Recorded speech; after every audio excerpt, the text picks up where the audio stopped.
Will you do me the honor of becoming my wife? Tears welled up in Urema's eyes. Ojugo was determined to stop the wedding, believing that Urema was not the right woman for her son. I don't blame you. I only blame my son for marrying a fellow man like him. Because leave the way, let me go inside. And she said to herself, never. I can't be disgraced out of this house. Ha. For 2 days, Uloma stayed indoors strategizing on ways to go about her fake pregnancy. She thought of so many ways in order to buy time, but none seemed perfect. She said to herself, should I tell them that I'm not pregnant? Hey, no, I can't. That means I'll be chased out of this house. No, I won't tell them. There has to be a way out. Uloma, think, she said to herself. Just then, a thought came to her. Hello, before we continue with this intriguing story, if you've not watched the part 1 of the story, please, there is a link in the description box. Kindly click on the link to watch the first episode. And thank you so much. If you're a returning subscriber, thank you so much for coming back. I really appreciate the love. And if you're just stumbling on this channel for the very first time, kindly subscribe, like, share. Please don't leave without subscribing. Okay, guys, let's go back into our interesting story. Why not use Urema as a scapegoat? Yes, I will make a fight with her. Yes, I will make her fight me. In the process, I will ensure she hits my stomach or I fall down. Then I will fake miscarriage. Yes, that is it. Urema, you are a smart girl, she said and held herself. So one early morning, as Urema was mopping the sitting room, Uloma walked right into where she had cleaned. She went outside and came back walking around with dirt on her shoe. Urema looked at her and continued her chores without uttering a word to her. When she saw that Urema wasn't reacting, she hissed and went inside. As she got to her room, she was so angry and she said, this Urema is a witch. Why didn't she fight me or even utter a word? Ekwensu. Urema, you have escaped this one. Don't worry, you will definitely fall into my trap, she hissed.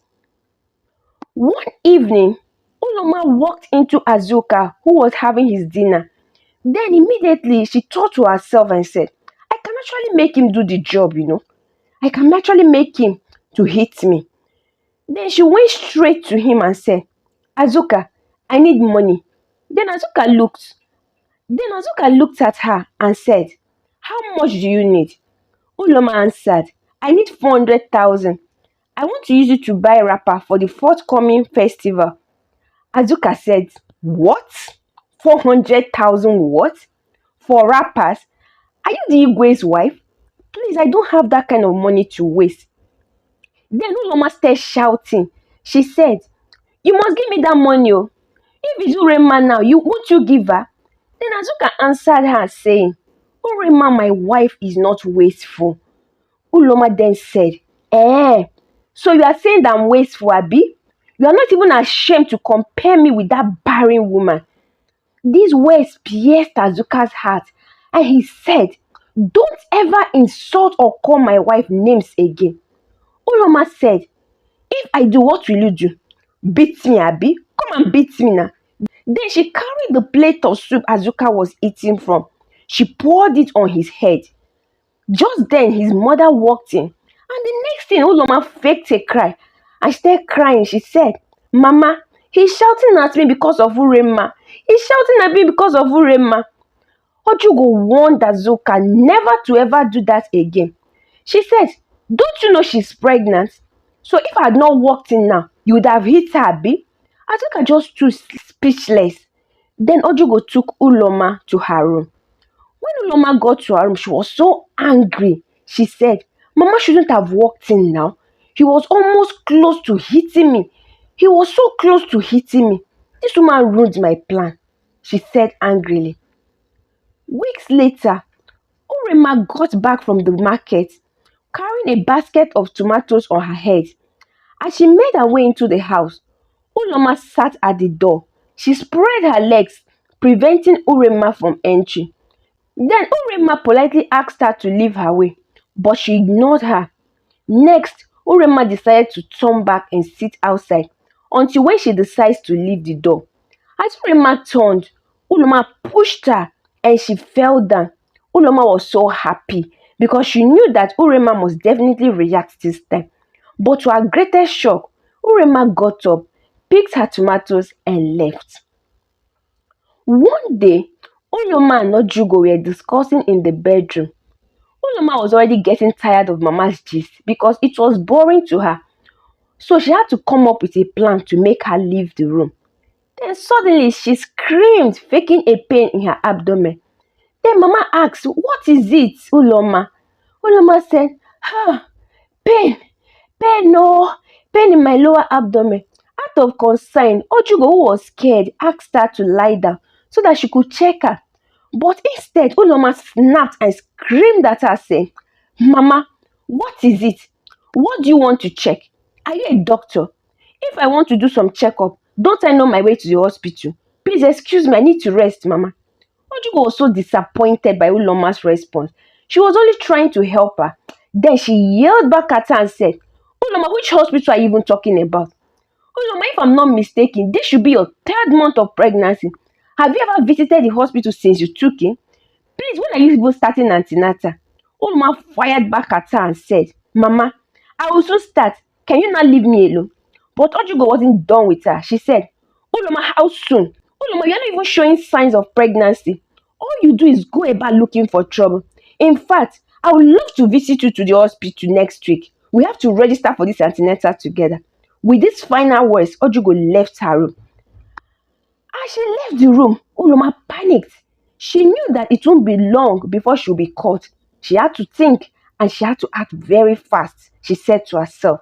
That same night, Urema fell sick. So very early the next morning, Azuka took her to the village herbalist for treatment, while Mama went to farm. Uloma, on the other hand, set off on an evil journey to the neighboring village. When she got there, she met with some bad men and paid them to capture Mama on her way back from farm. She instructed them to take her life. She said to herself, "At least when Mama is out of the way, I'll have peace of mind, whether I'm pregnant or not. Azuka can't do anything to me." So that evening, as Mama was coming back from the farm, the bad men tried capturing Mama, but unfortunately, when they tried capturing her, she raised an alarm, and this attracted some hunters and warriors in the nearby bushes. They gave these bad men a hot chase and caught up with them. So they brought them to the village square before the king, elders, and the whole community, where they were made to confess who sent them to capture Mama, and they confessed that it was Urema. Everybody was shocked, including Mama. Then Mama asked, "Uloma, why will a pregnant woman even be thinking of evil? Why?" But before she could finish, Uloma cut in angrily and said, "Who is pregnant? I was never pregnant though. In fact, as I am like this, I can't even get pregnant." She told them that the reason why she couldn't get pregnant is because years ago she had an affair with a married man and she got pregnant in the process. But the man didn't accept the pregnancy because, according to him, he wouldn't want to jeopardize his beautiful family for her. So she had to terminate it. But she nearly lost her life in the process and ended up with a damaged womb. So she turned to Mama and said, "Mama, I wanted to get rid of you because I have seen how you treated Urema because she was childless. And I didn't want to get the same treatment or risk being thrown out of the house." At last, the village king commanded that the evil men be imprisoned for life with hard labor and Uloma be banished from the village forever. After the judgment, Azuka turned to his mother and told her never to return to his house again, as she has caused him and his wife so much pain. But Mama pleaded that Azuka should give her just one chance to apologize to Urema, who was still in the herbalist place receiving treatment. After much pleading, Azuka granted her the request, so both of them set off to the herbalist place to see Urema. Ojugo asked Urema for forgiveness, and Urema forgave her. Just then, the herbalist walked in and said, "Everyone, I have good news. Urema is pregnant. In fact, that was the cause of her sickness." Everybody was happy. A month later, Urema put to bed a set of twins, a boy and a girl. The babies were named Nkendilim and Nkenjika, and they all lived happily ever after. The moral of the story is that patience is a virtue that all humans need to possess. We should learn to wait on God's time because God's time is the best. And this is a prayer to every waiting mother.